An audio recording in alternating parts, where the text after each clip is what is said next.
Salam damai sejahtera di dalam nama Tuhan Yesus Kristus. Firman Tuhan hari ini untuk kita baca, kita dengarkan, dan kita renungkan bersama. Dari surat 1 Yohanes, pasal yang keempat, ayat yang keempat sampai yang keenam. Demikianlah firman Tuhan. Kamu berasal dari Allah, anak-anakku, dan kamu telah mengalahkan nabi-nabi palsu itu. Sebab dia yang ada di dalam kamu lebih besar daripada dia yang ada di dalam dunia.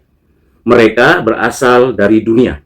Sebab itu, mereka berbicara tentang hal-hal duniawi, dan dunia mendengarkan mereka.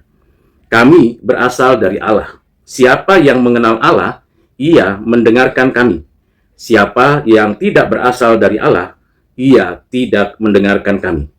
Dari hal itulah kita mengetahui roh kebenaran dan roh yang menyesatkan.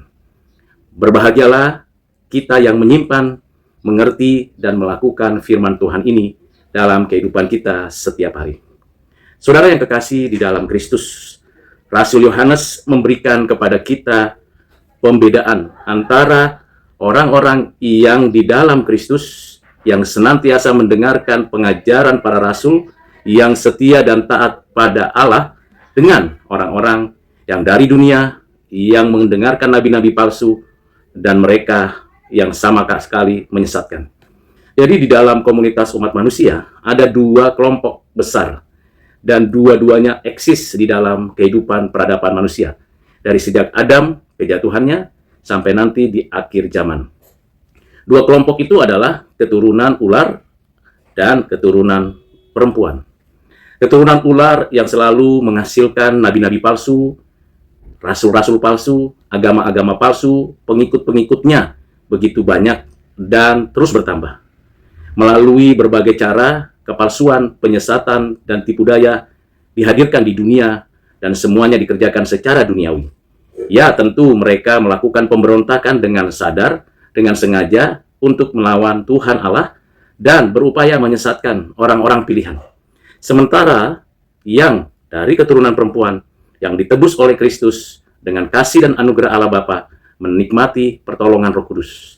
Komunitas orang-orang percaya sepanjang zaman, mereka yang hidup di dalam Kristus, bersandar kepada Kristus, adalah mereka yang senantiasa bukan hanya mendengarkan firman dan mengerti kebenaran itu secara lengkap, tapi menjadi pelaku firman Tuhan secara konsisten, tidak pelin-pelan, tidak untuk kepentingan diri, tapi bagi kemuliaan Tuhan.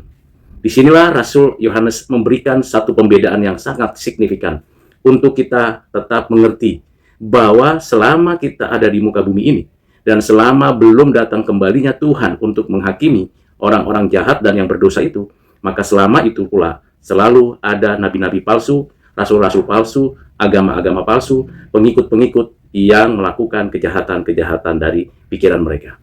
Dan ini tidak bisa dipungkiri dan tidak bisa dihindari. Sebagai orang Kristen, saya dan saudara, rasul-rasul itu sudah mengajarkan kebenaran dan sudah menunjukkan hal mana yang perlu dan penting. Bahkan pengajaran pengenalan akan Allah, Bapa, anaknya Tuhan Yesus Kristus, dan pribadi Roh Kudus. Ketiganya yang esa diajarkan, dijelaskan secara komprehensif, baik dalam dialog, dalam diskusi, maupun di dalam pembacaan, perenungan, dan ajaran-ajaran secara pribadi maupun dalam komunitas beribadah. Pengikut-pengikut Tuhan Yesus yang dibimbing dan dipimpin oleh para rasul juga mengomunikasikan Injil, kebenaran, dan hidup yang saleh itu terus-menerus dikerjakan dari zaman ke zaman. Dengan pengertian demikian, kita mendapatkan satu legalitas pengenalan akan Allah. Bahwa di sini Rasul Yohanes mengatakan, kamu berasal dari Allah. Saya dan saudara yang di dalam Kristus ditebus olehnya dan mengalami hidup yang baru adalah berasal dari Allah, bukan dari dunia ini. Sehingga bukan saja pengetahuan pengertian kita yang berakar dan bersumber dari pikiran Allah, tetapi juga karakter kita, tindakan kita berasal dari tindakan Allah yang suci, yang adil, yang benar. Pembeda ini sangat perlu dan penting untuk kita perhatikan, karena kita adalah anak-anak Allah. Kita menjadi anak Allah bukan karena usaha dan upaya kita. Kita menjadi anak Allah dan berstatus sebagai anak-anak Allah karena anugerah di dalam Kristus. Kesatuan kita dengan Kristus dikerjakan oleh Roh Kudus agar kita memuliakan Allah. bukan berpusat pada diri, bukan berpusat pada religiusitas kita, tapi berpusat pada Kristus. Itu yang menjadi hal yang penting. Dan kita memang orang-orang yang bisa mengalahkan nabi-nabi palsu itu. Bagaimana saya dan saudara dimampukan oleh Tuhan mengalahkan nabi-nabi palsu? Bukan dengan peperangan fisik, tapi peperangan kata-kata. Bukan dengan intimidasi atau otoritarasi, tapi dengan tindakan iman yang sejati. Perang kata-kata dimulai dengan kita menyampaikan firman, menjelaskannya dengan utuh, dan mengetahui apa teksnya, apa konteksnya, apa maknanya, dan kita terapkan. Peperangan dengan kata-kata terus berlangsung sejak kejatuhan manusia. Dan itu sudah terjadi pada saat Adam di Taman Eden. Dan kita terus di dalam Kristus menyelenggarakan perang kata-kata. Perang itu untuk mengalahkan nabi-nabi palsu. Karena nabi-nabi palsu lebih pandai berorasi, berbicara, dan mempengaruhi orang lain.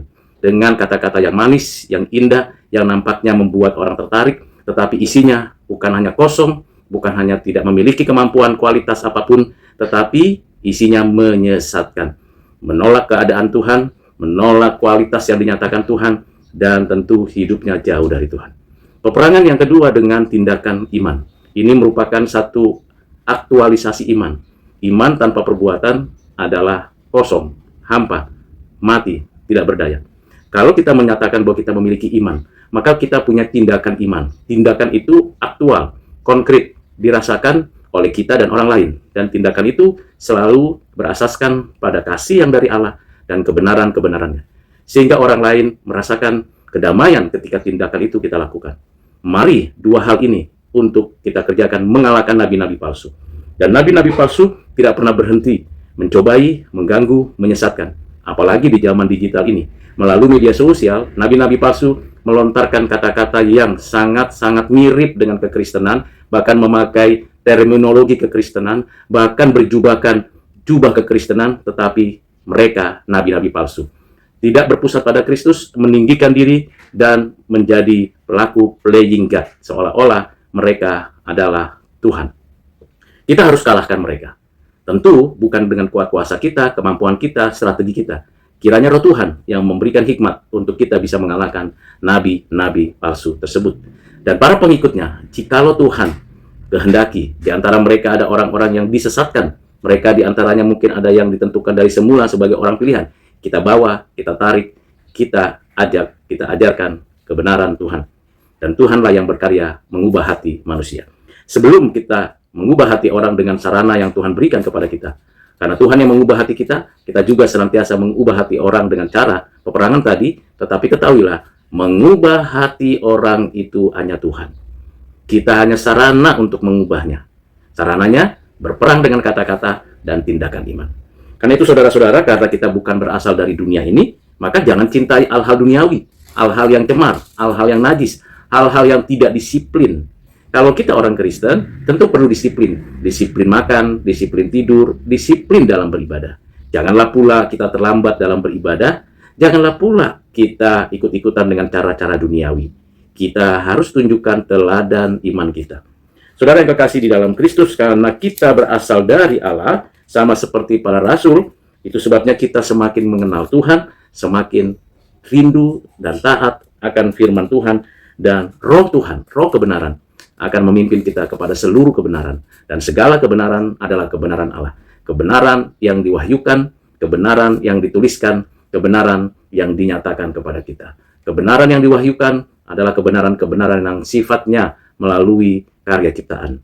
Melalui itu kita menemukan berbagai pengetahuan, berbagai teknologi. Kebenaran yang dituliskan, yang diinspirasikan Roh Kudus secara verbal, itulah firman Tuhan, Alkitab. Dan kebenaran yang menyatakan diri adalah Kristus. Ketiga hal ini harusnya kita mengerti, karena Roh kebenaran mengajarkan kita, dan kita tahu ada alam semesta di mana Tuhan menyatakan diri dan memberikan kebenaran. Ada Alkitab, kebenaran yang dinyatakan Tuhan secara tertulis, dan pusat dari semuanya adalah Kristus, anak Allah yang inkarnasi, yang menyatakan dirinya adalah sang kebenaran. Dan Roh kebenaran akan mengajarkan kita, menjelaskan kepada kita, dan mendorong kita menjadi pelaku kebenaran dengan kekuatan dari Roh-Nya. Kiranya saya dan saudara tidak mengikuti ajaran-ajaran dunia yang menyesatkan dan tidak mengajak orang untuk melakukan penyesatan. Tuhanlah kiranya yang dimuliakan. Kiranya Roh Tuhan bekerja dalam diri kita, dan ayat-ayat yang sudah kita baca, dengarkan, dan renungkan bersama menjadi berkat bagi kita dan bagi sesama. Tuhan Yesus memberkati dan menyertai kita sekalian. Amin.